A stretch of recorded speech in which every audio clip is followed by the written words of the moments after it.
अस्सलाम वालेकुम and welcome back to another episode of auto Xfinity owner review series. और आज हमारे पास जो गाड़ी है this is Chery Tiggo 4 pro और ये गाड़ी लॉन्च हुई थी पाकिस्तान में मार्च 2022 में, यानी अभी तकरीबन इसको 2.5 साल हो गए हैं पाकिस्तानी मार्केट के अंदर।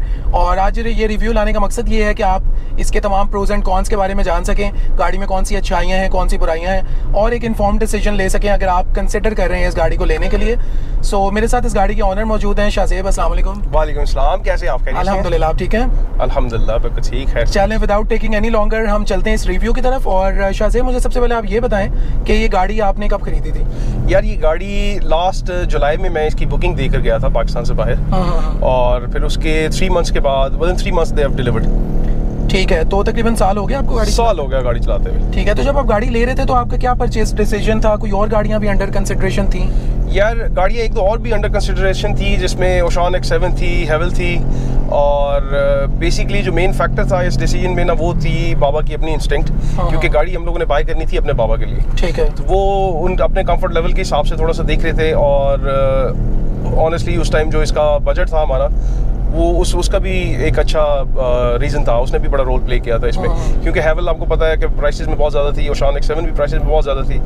लेकिन फिर फाइनल डिसीजन जो है वो बाबा ने ये लिया है कि अगर उनको ये सारे फीचर्स थोड़ा कम पैसों में मिल रहे हैं तो वाई नॉट। ठीक है, और एक आपके पास ऑप्शन चेरी टीगो 8 प्रो की भी थी जो इससे ऊपर सेगमेंट में है, तो वाई नॉट टीगो 8 प्रो? यार एक्चुअली हमारी फैमिली जो है वो वी आर 4 मेंबर्स, तो इतने कम फैमिली मेंबर्स के लिए मेरा ख्याल है कि चेरी टीगो 8 प्रो जो है ना वो 7 सीटर है, उसको लेना सही नहीं लग रहा था, तो इसलिए फाइनली फिर ये डिसीजन लिया था। ठीक है, यानी आपको तकरीबन सेम जो फीचर्स थे वो आपको एक छोटे पैकेज के अंदर भी मिल रहे थे, so that is why you chose this. अच्छा, मुझे बताएं अभी तक आपने कितनी गाड़ी चला ली है? यार हमारी जो है वो को बहुत ज़्यादा इसकी ज़रूरत नहीं होती, तो इसलिए एक साल में हमारी 10,600 किलोमीटर जो है वो उतना ही चली। ठीक है, और इसकी एक मेंटेनेंस ली है हमने चेरी मुल्तान से। ठीक है, और ये ली भी वहीं से थी, चेरी मुल्तान से ही। ठीक है, और सेकंड मेंटेनेंस के लिए जो है वो अब देखते हैं, जाते हैं इंशाल्लाह।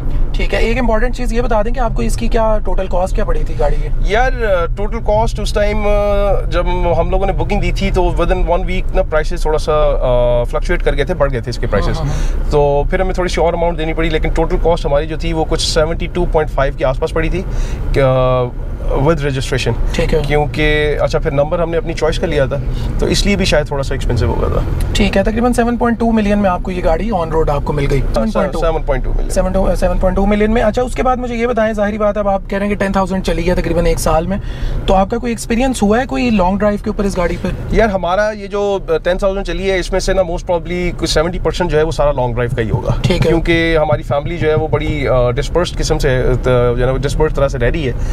उसमें क्या होता है कि लाहौर से मुल्तान, मुल्तान से लिया, और फिर लिया से लाहौर, कुछ इस तरह में ट्रैवल रहता ही है। ठीक है, तो ज़्यादातर एक्सपीरियंस जो है वो मोटरवे M4 का है, और ड्राइव बड़ी कंफर्टेबल थी, माइलेज वगैरह भी बड़ी अच्छी मिल जाती है। ठीक है, तो चले माइलेज की बात हो रही है तो मुझे ये बताएं हाईवे पे क्या एवरेज देती है और सिटी में क्या देती है विद एसी? बताइए। अच्छा, विद एसी जो है विद इन सिटी हमें देती है कुछ 11.5 से कुछ 12 के आसपास। सही है। और जो हाईवे है या मोटरवेज हैं हमारे, उसके ऊपर हमें बड़ी अच्छी माइलेज मिल जाती है। अगर हम क्रूज वगैरह यूज़ करते हैं तो कुछ 14.5 तक भी चली जाती है। ठीक है, हाईवेज पे मैक्सिमम आपको 14.5 मिली है? मैक्सिमम मुझे 14.5 मिली। ठीक है, और उसके अंदर आपने क्रूज की बात की, तो मुझे बताएं किस हद तक इफेक्टिव है इसका? यार क्रूज बहुत इफेक्टिव है, बहुत अच्छा है, सारा कंट्रोल इसका क्रूज का इधर है, हमारी स्टीयरिंग के ऊपर लेफ्ट साइड पे। और बड़ा मज़ा आता है इसके साथ, क्रूज जो है वो बड़ा अच्छा जो है वो एक कंफर्टेबल, कोई बहुत ज़्यादा कॉम्प्लेक्स नहीं है। ठीक है, ठीक है, तो मुझे ये बताएं कि आप जाहिर बात है आप इसको ड्राइव भी करते हैं, इसके अंदर कोई ड्राइविंग मोड मैं देख रहा हूँ इस टाइम इको मोड पे है, कोई और भी ड्राइविंग मोड है इसमें? 2 ड्राइविंग मोड है, एक इको है जिसमें ज़रा माइलेज बेहतर मिल जाती है। ठीक है। सेकंड इसमें जो ड्राइविंग मोड है वो है स्पोर्ट, और स्पोर्ट्स में ये होता है कि ज़रा परफॉर्मेंस अच्छी मिल जाती है। और दूसरा अगर आप इसके मीटर्स पे देखेंगे, डिस्प्ले पे देखेंगे, तो इको में आपको ग्रीन में दिखेगा, और अगर हम इसका मोड चेंज करते हैं, स्पोर्ट्स में लेकर जाते हैं, तो आपको रेड डिस्प्ले में आ जाएगा।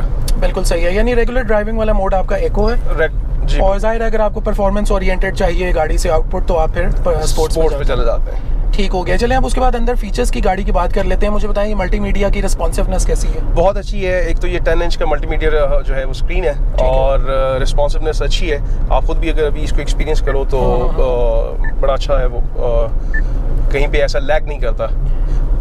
दूसरा इसका जो डिस्प्ले है मीटर का, वो 7 इंचेस में है। ठीक है, और उसके ऊपर डिजिटल आपकी स्पीडोमीटर डिजिटल स्पीडोमीटर है हमारा। ठीक है, उसके अलावा मुझे उसकी डिज़ाइन लैंग्वेज के हवाले से हम बात करते हैं। एक तो मैं देख रहा था इसके अंदर सॉफ्ट मटेरियल्स यूज़ हुए हैं, जो कि एक अच्छी चीज़ की निशानी है कि हार्ड प्लास्टिक नहीं है ज़्यादा।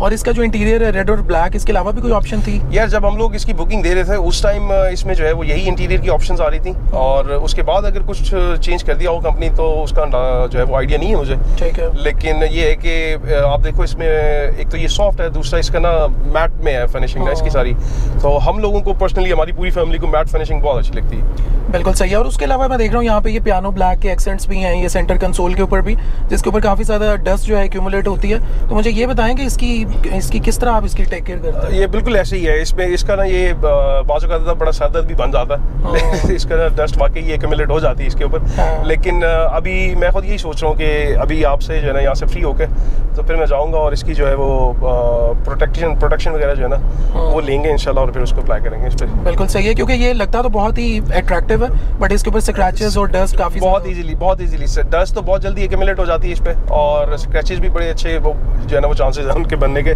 लेकिन ये है कि अभी इसको जो है ना इसकी प्रोटेक्टिव वो आ जाती हैं लेमिनेशंस वगैरह, या मैंने देखा था साइकिल मोटर्स वाले वो उन्होंने मुझे सजेस्ट किया था कि आप इसको भी PPF करवा लें। ठीक है, तो कुछ भी मतलब जो भी आपको सूटेबल लगता है आप उस तरह से प्रोटेक्ट करवा सकते हैं इसको। ठीक हो गया। उसके बाद ये स्टीयरिंग इसका डी शेप में है, मॉडर्न स्टाइल में है, इसकी एडजस्टमेंट भी है, इसकी एडजस्टमेंट भी है, और ऑनेस्टली मैंने ग्रैंडी चलाई हुई है, आप 4x4 जो है वो वीगो चलाया हुआ है, उन सब से बहुत कंफर्टेबल स्टीयरिंग है इसका।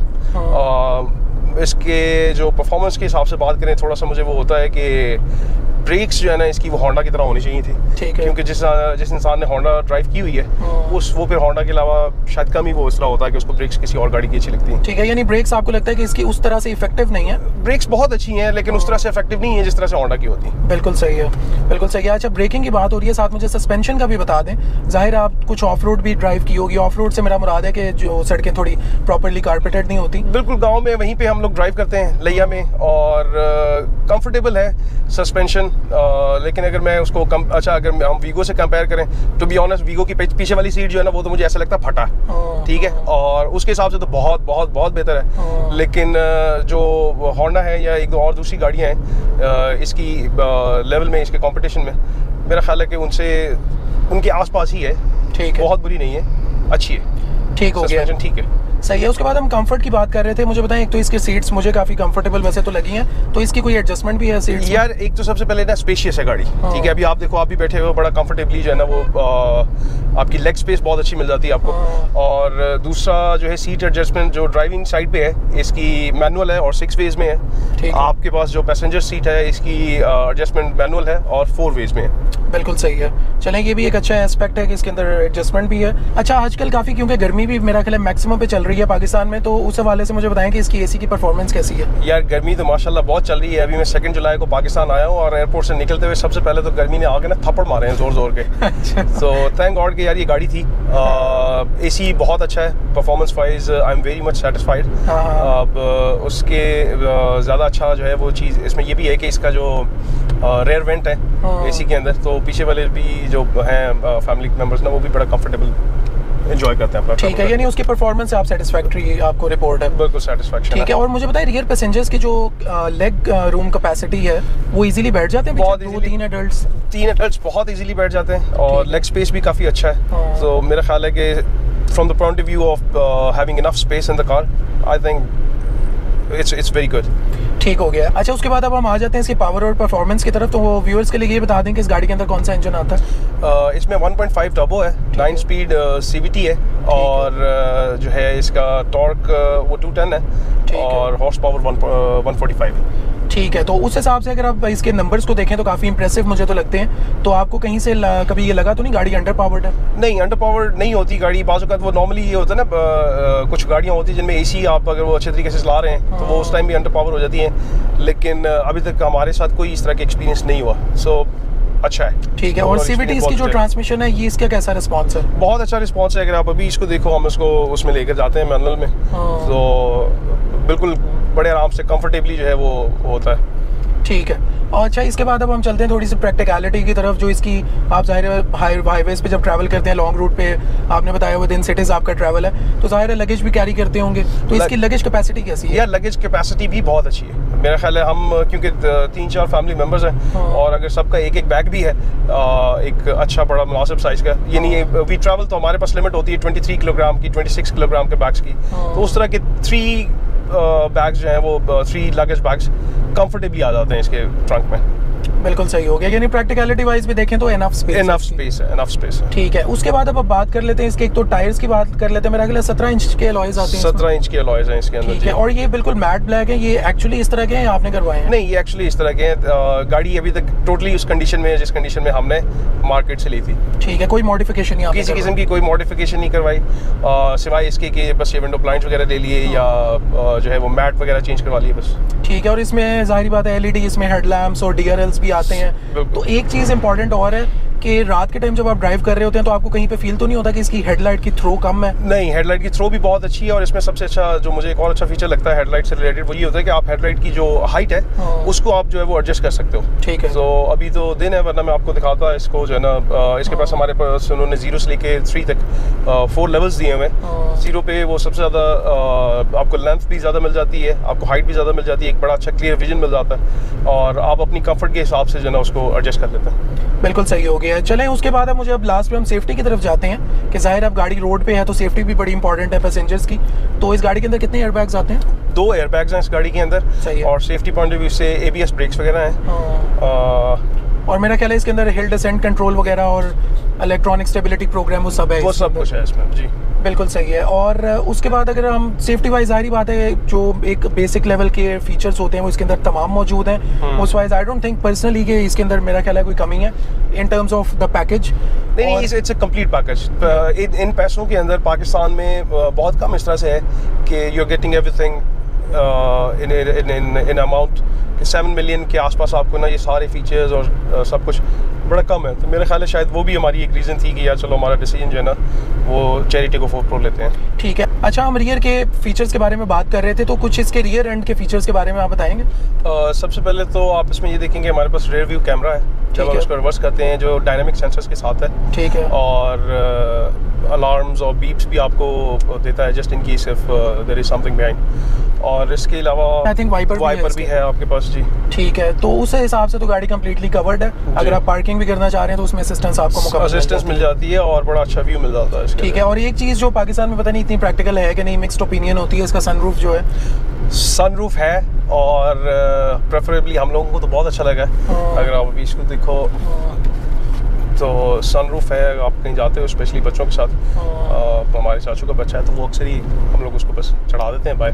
अच्छा। वो एंजॉय करता रहता है अपना। ठीक है, अदरवाइज वैसे देखा जाए तो जितनी गर्मी होती है most of the time of the year, तो मेरा ख्याल है इसकी यूजेबिलिटी उतनी नहीं होती। यूजेबिलिटी ऑफ कोर्स इधर नहीं होती। नॉर्मली ये होता है कि जब कभी फैमिली ट्रिप पे कहीं जाते हैं तो फिर वो उस टाइम थोड़ा बहुत होता है इसको इसकी यूजेज होती है, अदरवाइज तो बस ऐसे ही। हाँ, बट ये है कि होना गाड़ी के अंदर, गाड़ी के होना एक प्लस पॉइंट, एक अच्छा फीचर है। बिल्कुल ठीक हो गया। अच्छा, उसके बाद अब चलते हैं इसकी लास्ट हम स्केड्यूल्ड मेंटेनेंस की तरफ। अब आपने शुरू में बताया था कि इसकी आपने एक अभी तक फ्यूल इसका ऑयल चेंज करवाया है, तो मुझे उसकी कॉस्ट बता दें और क्या उसका आपका एक्सपीरियंस रहा? हमने अभी तक इसकी एक ही स्केड्यूल्ड मेंटेनेंस करवाई है जो 5000 पे थी और वो ली भी हमने वहीं से थी, चेरी मुल्तान से ही। तो उसकी कॉस्ट जो है वो हमारे पास कुछ 13000 के आसपास पड़ गई थी। बट उसके अंदर क्या आपका ऑयल चेंज हुआ था? सारा कुछ ऑयल फिल्टर्स, ऑयल चेंज और एक वो जो थोड़ा सा वो इंजन की ट्यूनिंग वो कर लेते हैं, देख लेते हैं, वो 2-4 चीज़ें थी। शायद इसके अलावा भी एक आध और चीज़ थी।